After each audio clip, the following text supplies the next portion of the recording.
100 tons of hell and fire. The fantastic war of giant fire monsters from the bowels of the earth. Creatures born in hell to destroy each other. But first, they'll destroy the world. As their struggle crushes mountains and smashes whole cities. As they scream their challenge of mortal combat and scorch the earth with 10,000-degree jets of flaming devastation.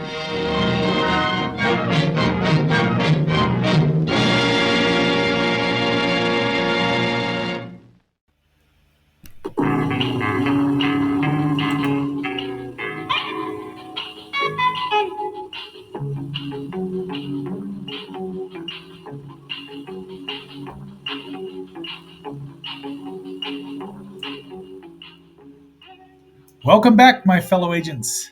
It is I, X7, the host of Zenorama, the podcast of heroes and monsters. Today, as you might have guessed, we're going to be talking about the second Godzilla movie.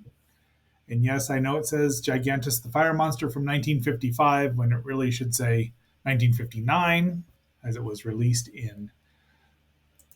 on May 21st, 1959. But that was when Gojiro no Jakushu was released in Japan in 1955, otherwise known as Godzilla Raids Again, which is a more or less accurate transliteration of the title. It can also be Godzilla's Counterattack or Godzilla's Revenge, depending on how you're feeling. But we're going to be talking about the US version because that's the one I'm most familiar with. A lot of fans will say that they're both that the Japanese one is superior and neither film is great shakes, but it's fun because they do a lot of things. They accomplish a lot of firsts here. But speaking of first, before we do that, please like, share, subscribe, leave a comment, and hit that bell on YouTube to be notified of new content every day. And let's get into it here. Wait a minute. We've got a little bit of sound here for you, and you'll see the trailers. There's two different sets, before and after the episode.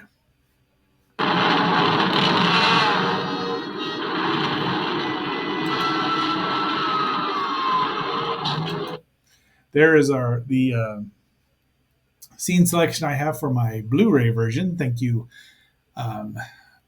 one Constantine Furman, and it's highly recommended. He did a great job. Here's the official Toho title that was re-released. Your humble agent got the VHS tape with the original title in it, Gigantis the Fire Monster. Later on, Toho said, we have to have Godzilla Raids Again because we need Godzilla in the title. Go figure. So I think anyone who wants to have a monster named Gigantis could probably have one now, right? As long as it doesn't breathe fire, atomic fire, and look too much like Godzilla. But that's a whole story for another day. It was released by Good Times Video for $9.99 in an LP mode, along with Son of Godzilla and Godzilla vs. the Sea Monster, all with their original dubs. Godzilla vs. the Sea Monster and Son of Godzilla are both from Tetra Productions, so you hear all the familiar voices. These were dubbed in, well, we'll see here. So then we'll get on to the US version.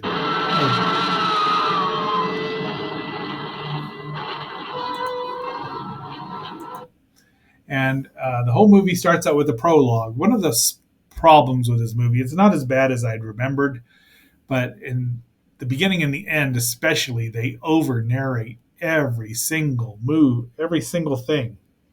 Even the narration here. This is the prologue that was released or created for the movie in the US. It's got an interesting story about being released in the US, and maybe we should do a Godzilla Raids Again / Gigantis issue next year for the actual magazine.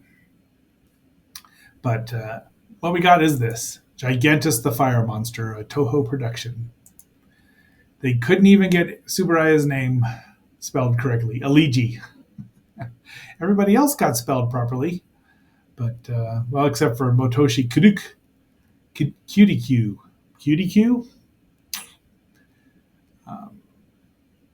But Watanabe, Hiroshi, yeah. Anyway, Paul Schreibman's probably responsible for everything. We'll just blame him. Hugo directed it with no mention of wait. No, it does. Never mind. I lied. Writer sound. So you'll hear Paul Frees in here. You'll hear George Takei in here, and it's fun because he's in it a lot more than I remembered as well. Let's see, where did that go? Writer. And Key Luke, of course. So you have an actual Asian dubbing Asians. Well, two of them, counting George Takei. Sorry, George. Big fan. See, here we go. Our heroes here are Hiroshi Koizumi as Shoichi Tsukioka, and his buddy is Minoru Chiaki as Koji Kobayashi. Oh yeah, you're gonna get some Star Trek stuff here, because can't resist Kobayashi. There is Tsukioka, and his buddy calls him Suki constantly. That's the dubbing. Now maybe he doesn't do it in there. So he's out hunting. He's searching for schools of tuna, and then the trawler goes and gets them and kills a lot of dolphins probably when they do. But there's his sweetheart, who is Satsuki Wakayama as Hidemi Yamaji, and her buddy over there is, well, I don't see what her name is. She should be in here because she's a big star. Well, but she's the co-star. But well, and there's Kobayashi. Oh yes, he's in a winnable situation right now. He's in a plane, so he's not on a ship. So I really can't mention it. I can't tie it quite into the Kobayashi Maru, but I'm going to do my best. And there he is on the island. He runs out of fuel and he lands here. There's his plane, nice little miniature. Just the miniatures in here are beautiful. Say what you will about the script and the acting and the direction and the music. The miniatures are beautiful. So here they've suddenly found two monsters on this island, and rocks are raining down on them, and Kobayashi thinks that his coat is going to stop these giant rocks from landing on them. Well, that's almost an unwinnable situation. But here you go. We get our first appearance of Gigantis and Anguirus, or as we know them, Godzilla and Anguillus. And they promptly battle each other and fall into the ocean. So our heroes are okay. They get back to land. Kobayashi's arm is ruined. Well, it's not ruined. It's just hurt. And they're looking at the dinosaurs. This is the gentleman in between them is Masao Shimizu as zoologist Dr. Takadar Tadokoro, pardon me, who really is in and out of the movie.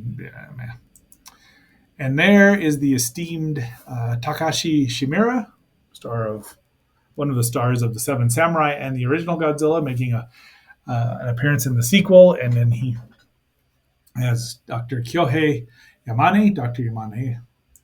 Then they find the monster. They find one of the monsters, the Ankylosaurus, known as Anguirus.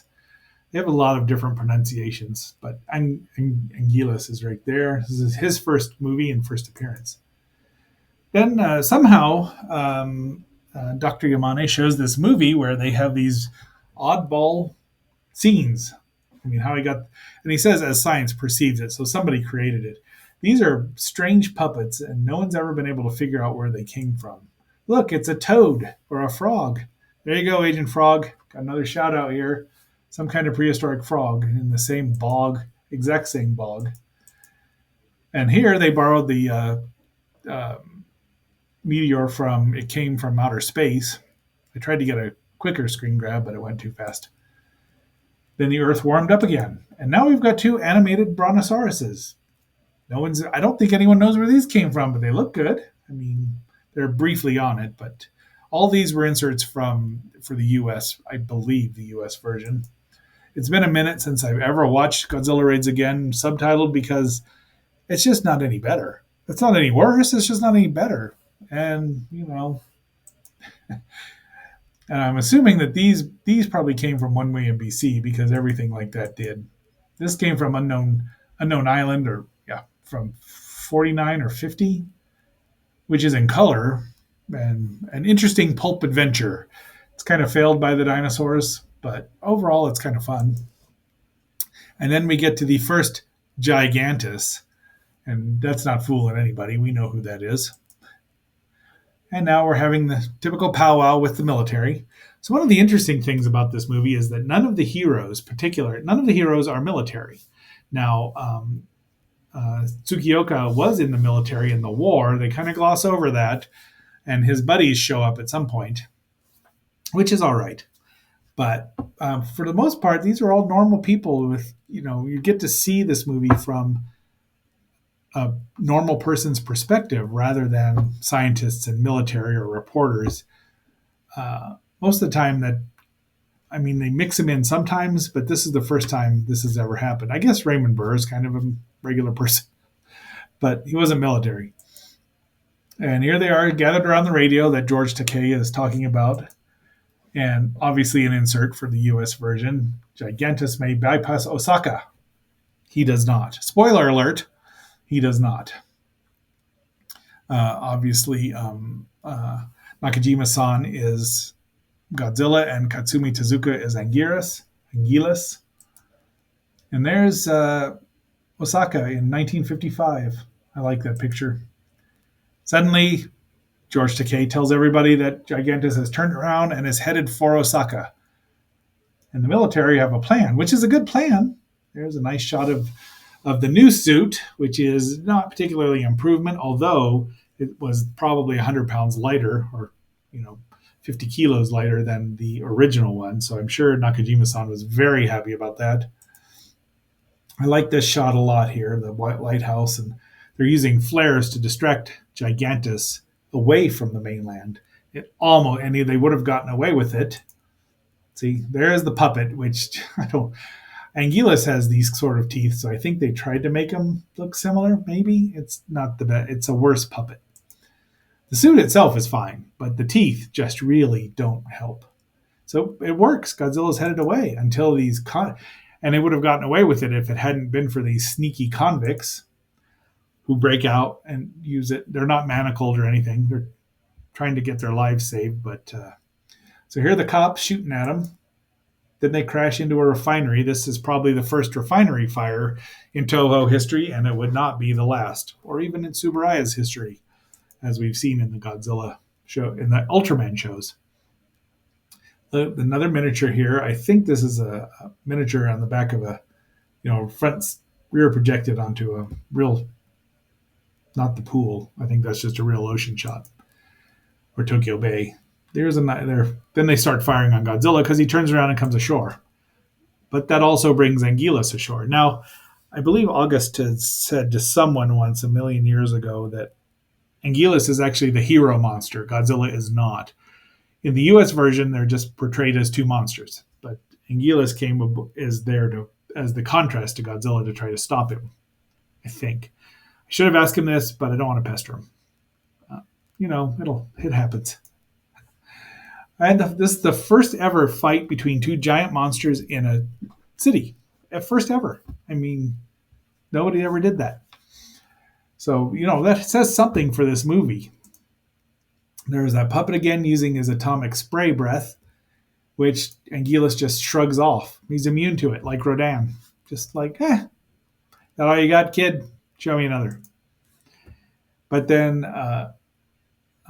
it lights everything on fire. The battle rages there, and it's well shot. Although it is, if you do watch it, it has shots in normal speed where instead of being overcranked to show them slowly moving, it was at normal frames per second, and it's very quick. So you get more of an Ultraman feeling here than the Godzilla or even the next one. The next movie that's in color.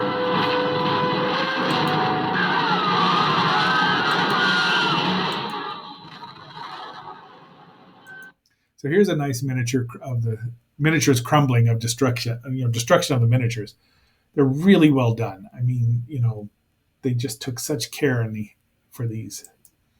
So causes a flood, which this is what kills all the rampaging and running away runaway convicts. They get killed. They get drowned. Oh, it's Osaka Castle, which is going to get destroyed a lot.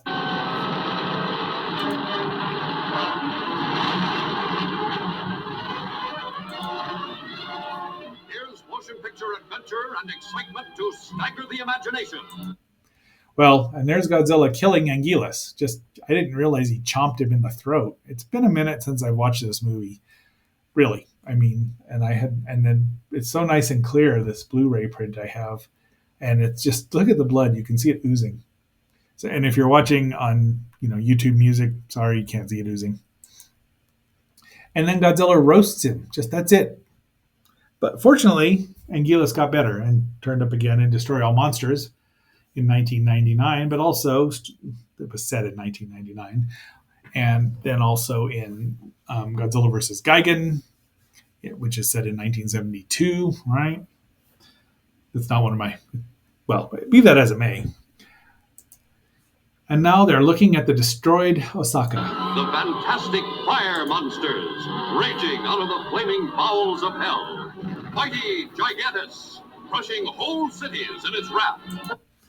So they've sent Kobayashi up to Hokkaido, which I believe is in the north.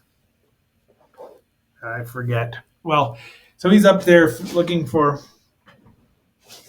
more salmon or tuna or whatever he's searching for, and he drops a note from his plane onto the boat, written in English, cursive English. That's a pretty talented little guy there. He is voiced by, I want to say Paul Frees, but he sounds like Yogi Bear. I mean, it's a little hard to, and he's got everyone's favorite dubbed line about banana oil, which is just like, why they fix on it. This is Sukiyaka's old aircraft troop from the war. And it's not like it was the Korean War. So, but that's his commander, and they get involved in everything at the end. And Kobayashi's found Godzilla there. Well, actually, Kobayashi hasn't. Sukiyaka has. Kobayashi's watching him, and he's on this little island. I don't know what little island it is. Does it tell me? Hokkaido, northernmost prefecture. So yes, it's in the north. Kamiko Island. So that's Kamiko Island there. I just like this picture. Godzilla's, and it's snowy. This is, once again, you don't get a lot of giant monster movies in the snow. We wouldn't see Godzilla again in the snow until for another 12 years, maybe, until Son of Godzilla, and that was an artificial snow. This island is full of snow and ice and glaciers or something. And there's Kobayashi. He is now in his unwinnable situation. They have to keep Godzilla here and not let him get to the water. They're trying to keep him in here because they think they're going to be able to burn him to death or something with fire. Fire, fire, fire. And that just doesn't work. And deadly Anguirus. There's a nice overhead shot, which you don't see too much. I'm sure that's a small model, but it looks great. I mean, it just flies over. There's his little pontoon boat, Japanese Air Force, rising sun still. Screaming its challenge of mortal combat, the battle of the ages. Unfortunately, he gets a little too close to Gigantis and gets a blast with animated atomic breath and sets it on fire. Kaboom! Kobayashi. Well, he does this on purpose, actually. He does get closer, but it doesn't. Once he gets caught on fire, he crashes in the mountainside, and now everyone's sad. And he had some woman he was going to propose to, which I thought was the other girl there. Nope. They just don't have her listed in here. That's really kind of annoying. Yoshio Tsuchiya is in here as a pilot, but he's, that was before he became super famous. Anyway, she's crying because apparently the message didn't get back for an hour that Kobayashi had sacrificed himself in his no-win situation. But he's a hero because he went for the greater good. And there's his girl. Now, I don't know what happened there, but, the radio, everything's all in English there. That's kind of cool. Godzilla is now, got ice all around him, and he's trying to get out. It's like Elvis. Elvis is in him, but he's trying to get out. Scenes and sights and sensations beyond anything the screen has ever shown. So this is a nice little, is some more miniatures on the island, a pontoon boat. Is it a pontoon? No. LST? Something like that, but opens up and they're rolling these out. You can hear George Takei in here as well. He keeps saying, hop to it, hop to it. Like, not all at once, but like 4 or 5 times in about 5 minutes. It's pretty funny. This gives you the look at those blank eyes. You can't really see it. It kind of looks like the GMK Godzilla, but still looks better. There you go. See, his teeth aren't so projected out. I don't know what the hell they were thinking about that.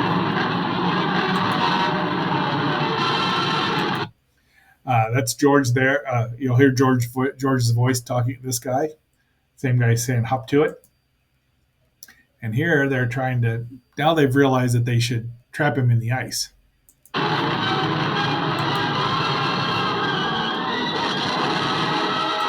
That's where he blew up the plane that you just heard. This one right there, getting blasted by the atomic breath.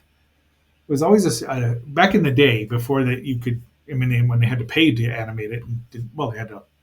Anyway, it was saved. Godzilla would use that it was a special occasion. It wasn't something that they used all the time. There's the plane crashing. Nice little miniatures here, I think. Oh. We'll end with this because the secondary trailer on here is hilarious. And he's trying to get out, but he can't. And that's it. Then Tsukiyaka and Hidemi are alone, and they're back at the top of their house looking at the sunset or the moonset. And that's the end of the movie. So it only runs, the US version runs about 78 minutes. The Japanese version runs 81 minutes. So it's, I really would like to say that it's better. There's the cast right there. Maybe that Shibeki was the girl. Sorry, I don't remember. Distributed by Warner Brothers. 1959. There you go. Should have looked. Here's a couple of shots of the... I don't know where this came from, but I just like the colors in it. I mean, obviously this Godzilla's been photoshopped or redrawn somewhere. And that's it. Oh, I guess I took all the rest of them out. All right. So here's what we'll have this last 10 seconds. We'll play us out instead of the normal one. Maybe. Let's just listen to this now. Do. Had they only known. Oh.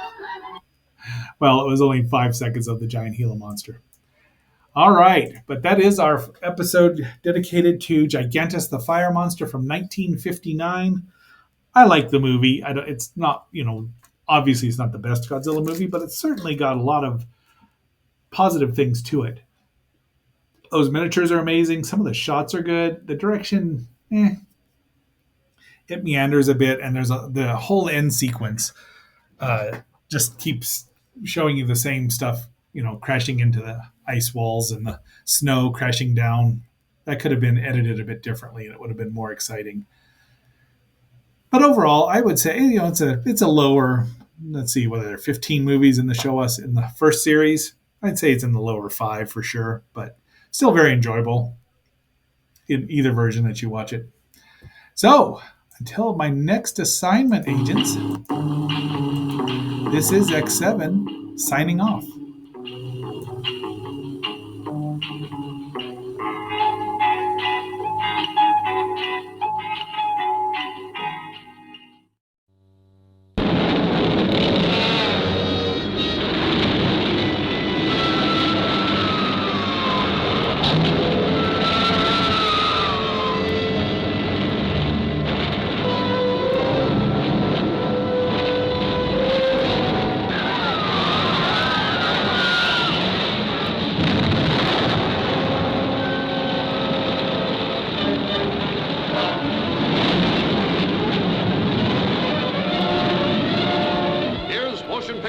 adventure and excitement to stagger the imagination.